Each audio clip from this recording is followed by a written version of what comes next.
certainly spoke to me in a way that I never thought it was going to. Because to be honest, I actively avoid anything to do with the Manosphere and all that stuff because it's all toxic and all that sort of stuff. But you know, when the documentary King Louis Theroux comes calling to a subject, you know you have to watch it. He's just that kind of person. But I came in to that documentary expecting a lot more than I came out with. I had very mixed feelings after the documentary finished.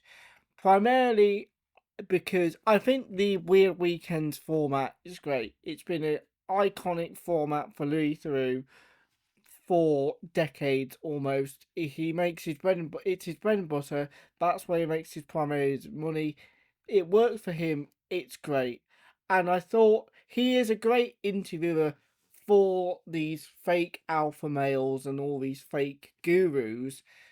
Because you know his whole stick is obviously they'll talk themselves into trouble. He doesn't have to necessarily say anything, and then he'll just let them dig their own graves, which I think is a great interview style for these people, because these alpha males, they love to talk, they love to flex, they love to do all this stuff, and they don't shut up about it.